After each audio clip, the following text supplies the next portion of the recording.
اتنی بھیانک صورت میں آئے، بغیر اشد ضرورت کے سوال نہ کر، کبھی سوال نہ کر۔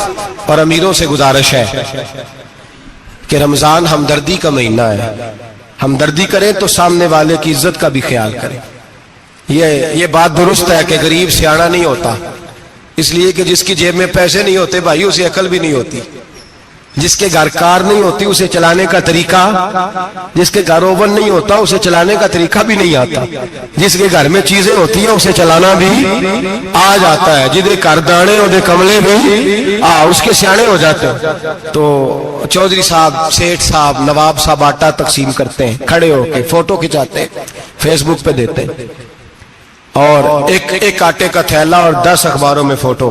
اللہ سے ڈریں، رمضان ہمدردی کا مہینہ، ہمدردی کا، غریب کو دیں تو اس کی عزت کو رسوا نہ کریں۔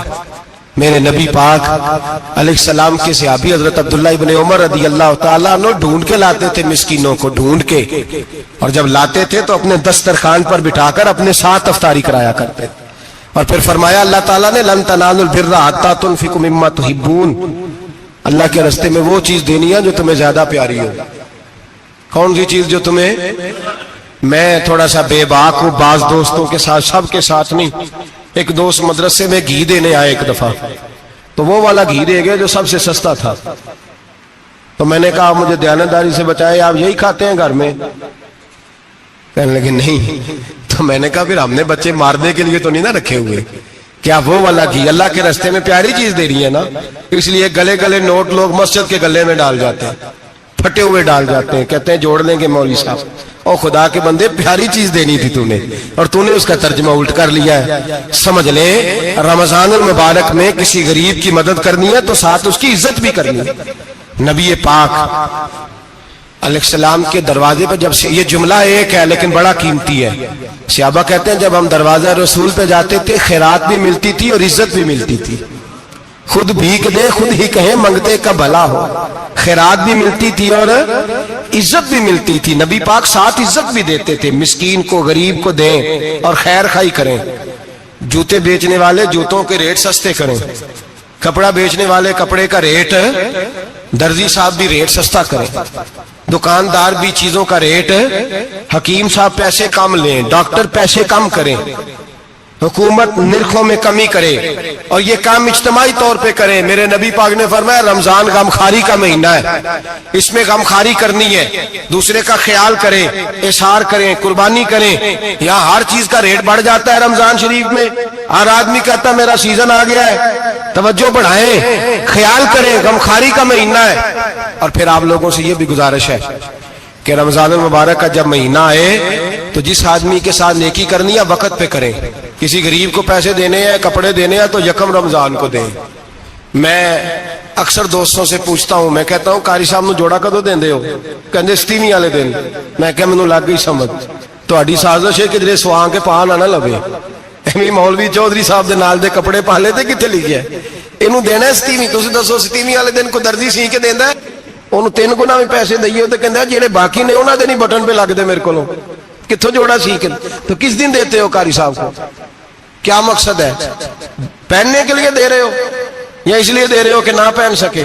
تو بھائی آپ جب کسی کو کوئی چیز دیں گے تو کب دیں گے؟ جب وہ استعمال کر سکے۔ غریب کو لوگ فطرانہ دینے جاتے ہیں عید سے 1 دن پہلے، تو کیا کرے گا اس کا؟ وہ نہ تو کپڑے خرید سکا نہ روٹی لا سکا، بلکہ میرے حضرت صاحب فرماتے ہیں رمضان سے پہلے دے دو، رمضان کی نیت کر کے رمضان سے 1-2 دن پہلے دے دو، اللہ رمضان جتنا ثواب ہی عطا فرمائے گا۔ رمضان سے پہلے دو جس کو کچھ ہے دن، قبل از وقت تیاری کرو۔ اور میرے قبلہ حضرت صاحب فرمایا کرتے اپنے کپڑے بعد میں، غریب کے بچوں کے کپڑے پہلے، اپنے گھر کی ضروریات بعد میں، غریبوں کی ضروریات، اس لیے کہ اللہ پاک نے ان کا رزق بھی ہمارے گھر بھیج دیا ہے۔ ہماری ڈیوٹی لگائی ہے کہ تم نے بانٹنا، بانٹنے والے بنو، اور یہ ذہن بنائے کہ پتہ نہیں کس کا حصہ تھا جو اللہ نے میرے گھر بھیجا، یہ ذہن بنا کے بانٹ۔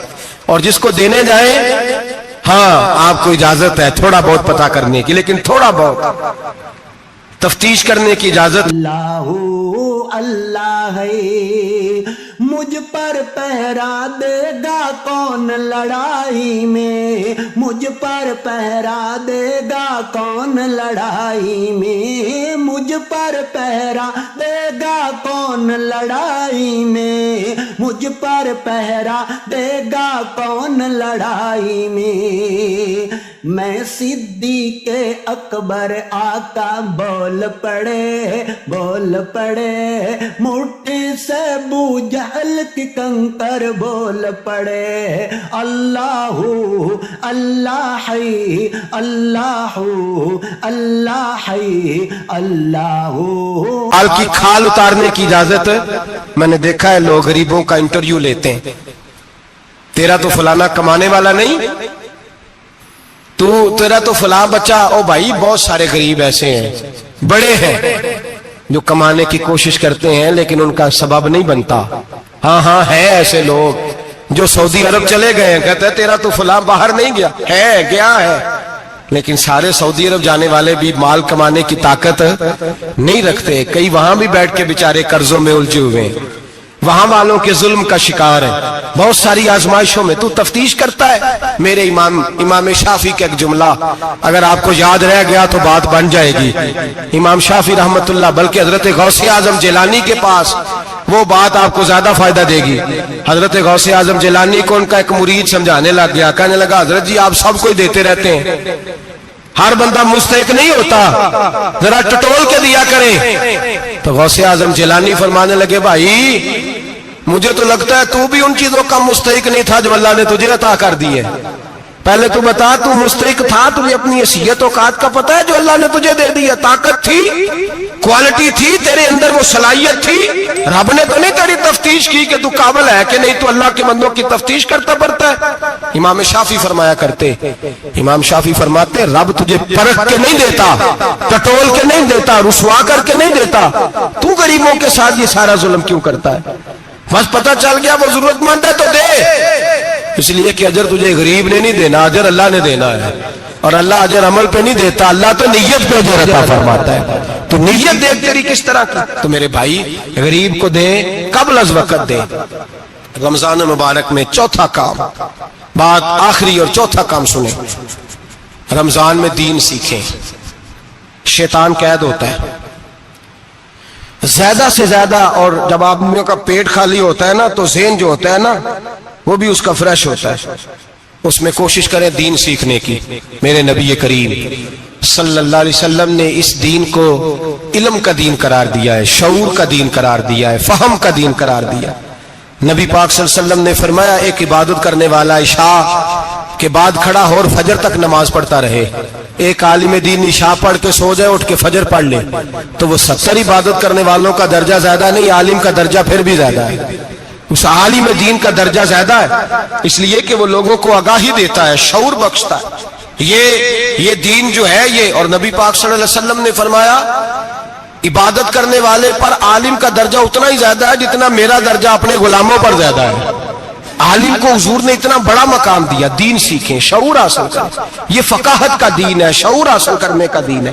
اور نبی پاک صلی اللہ علیہ وسلم نے فرمایا دین کی ایک بات سیکھ لینا 1000 نفل پڑھنے سے زیادہ درجہ رکھتی ہے، دین کی ایک بات سیکھ لینا 1000 جنازے میں شرکت سے زیادہ درجہ رکھتی، دین کی ایک بات سیکھ لینا، میرے نبی پاک صلی اللہ تعالی علیہ وسلم ارشاد فرماتے 1000 مریض کی عیادت کرنے سے زیادہ درجہ رکھتی۔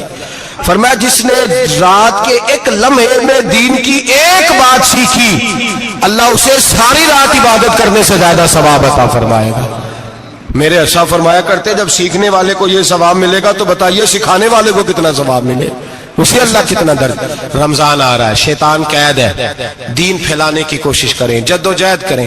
بڑی نیند آتی ہے فجر پڑھ کے، لیکن اگر کسی کا ارادہ بن جائے کہ دین سیکھنا بھی ہے اور دین بچوں کو، تو پھر کوئی نیند غلبہ۔ ایک مثال ایک عالم نے سمجھائی، کوئی بزرگ تھے درویش عالم، ان کے پاس ایک عورت آئی، کہنے لگی میں بچوں کو سویرے بڑا جگاتی ہوں، بچے جاگتے نہیں نماز کے لیے، بڑا عجیب جواب دیا بزرگوں نے، درویش نے، عالم نے. کہنے لگے بی بی کیوں نہیں جاگتے؟ جگایا کر، بیدار کیا کر، اٹھایا کر. کہنے لگی بڑی جدوجہد کرتی ہوں، اٹھتے نہیں، بیدار نہیں ہوتے. اللہ والے تھے نا. کہنے لگے یہ بتا اگر اس کمرے میں آگ لگ جائے تو پھر بچوں کو کیسے بیدار کرے گی؟ آگ سے بچانے کے لیے کیا کرے گی؟ پھر تو بالوں سے پکڑ بھی گھسیٹنا پڑا تو گھسیٹ کے کمرے سے لاؤں گی. پھر تو چوٹیں لگتی ہیں تو لگ جائے، پھر میں پرواہ نہیں کروں گی. آپ فرمانے لگے یوں سمجھ لے جہنم کی آگ جل رہی ہے، اگر تیرے بچے نے نماز نہ پڑھی تو آگ لگ جائے گی، اگر اس نے عبادت نہ کی تو اسے آگ. اب جیسے بھی تجھے اٹھانا پڑتا ہے اٹھا گھسیٹ کے باہر لا، لیکن اس کی نماز قضا. نیند بڑی آ رہی ہے سویرے، لیکن اگر دین نہ سیکھا تو مشکل ہو جائے. جیسے بھی اپنے آپ کو جگانا چاہیے، ہمت کرنی چاہیے، دلیری کرنی چاہیے. ہمیشہ مدحت خیر الانام میں گزرے. دعا